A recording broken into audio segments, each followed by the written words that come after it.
안녕하세요. 오알프 치과 대표원장 오경아입니다.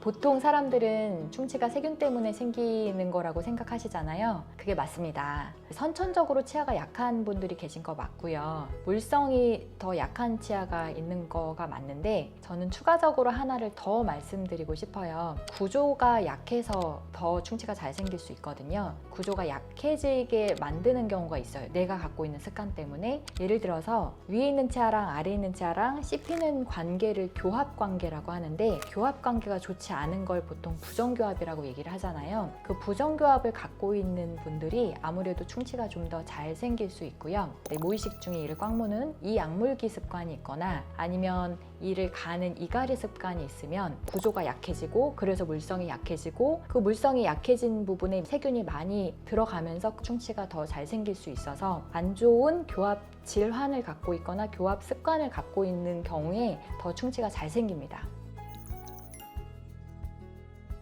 하루에 3번 양치질을 하는데도 충치가 생기는 이유는 역으로 생각을 해서, 하루에 5시간 공부하는 친구가 공부를 더 잘할까요? 아니면 3시간 공부를 하는 친구가 공부를 더 잘할까요? 공부를 하는 시간이 중요한 것도 있지만 사실 공부를 얼마나 몰입감 있게 하는지가 중요하잖아요. 그것처럼 칫솔질을 3번 하는 것도 중요한데 한 번을 하더라도 얼마나 잘 하는 게 중요하거든요. 그래서 칫솔질을 잘 하는 게 중요하다, 3번은 중요하지 않다, 하지만 3번을 해주면 참 좋다, 이렇게 생각하시면 될 것 같아요.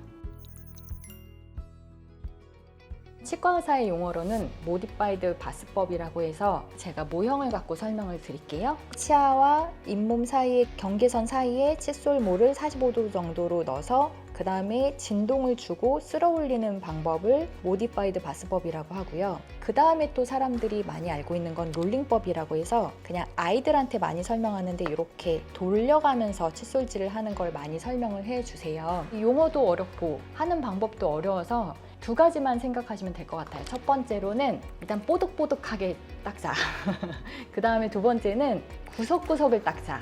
가 중요한 것 같아요. 다들 설거지 해보셨잖아요. 그러면 설거지를 할 때 정말 깨끗하게 닦이면은 손으로 문질렀을 때 뽀드득뽀드득한 소리가 날 정도로 닦일 때가 있어요. 보통 사람들은 어디를 굉장히 잘 닦으시냐면요, 이 치아의 이런 부분들을 잘 닦으세요. 치아의 겉표면. 근데 사실은 충치가 생기고 잇몸 질환이 생기는 부분은 잇몸과 치아의 요 경계 부분에서 많이 생기거든요. 이 경계 부분, 아니면 치아와 치아 사이에 이 인접면이라고 하는 구석 있는 부분에서 많이 생겨요. 이런 부분. 그리고 앞니보다는 잘 안 보이는 이 어금니 있는 부분에서 충치도 많이 생기고 잇몸 질환도 많이 생기는데, 구석 있는 부분들을 잘 닦자, 뽀득뽀득할 정도로 잘 닦자 만 생각하시면 일단은 될 것 같아요. 사실 하루에 한 번만 닦아도 그걸 정말 뽀득뽀득 구석구석 잘 닦으면 충치나 잇몸 질환이 안 일어날 수 있는데, 대개는 3번을 닦아도 대충대충 이런 구석구석을 뽀득뽀득하게 닦지 않기 때문에 충치나 잇몸 질환이 일어난다라고 생각하시면 될 것 같습니다.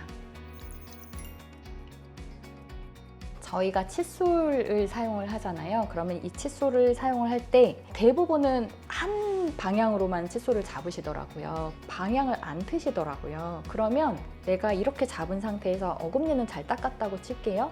근데 이거를 이쪽을 닦을 때는 어렵거든요. 이쪽을 닦을 때 어려운데 계속 이렇게 닦으세요. 그러지 말고 이거 사실 이렇게 틀어만 주시면 되잖아요. 그러면 이제 거기에서 또 오른쪽을 닦고, 앞니를 닦을 때도 또 이렇게 닦으세요. 그러면은 당연히 앞니는 좁은데 이 넓은 칫솔모가 들어가려면 내가 손을 잡고 있는 것도 방향이 어려우니 약간 좀 가동 범위를 넓혀서 아래 앞니 쪽에 칫솔모가 좀 더 잘 적합할 수 있게 약간 세워서 위에서 방향을 먼저 잡은 다음에 거기서 효율적이게 왼쪽 먼저 닦고 뭐 위에 닦고 이쪽을 다 닦았다고 쳤을 때 오른쪽으로 갈 때는 칫솔을 다시 방향을 틀어서 거기서 다시 또 칫솔질을 하고, 이 칫솔 잡는 그립을 살짝 틀어서 또 안쪽 닦아주고 해서 칫솔을 한번 잡았다고 그 잡은 걸로 다 할 생각하지 말고 살짝살짝 바꿔주면 된다. 내가 닦기 쉬운 방향으로. 그럼 굉장히 내 몸을 쓰는 걸 더 효율적이게 쓸 수 있고 더 잘 닦인다라는 부분을 알 수 있을 것 같습니다. 그 다음에 또 중요한 거는 세균은 치아에만 있는 게 아니고 이 입안에 다 있잖아요. 그 세균을 잘 닦아내는 건 중요하니 이 혀를 꼭 마무리할 때 닦아주자. 이 부분은 굉장히 중요한 것 같습니다.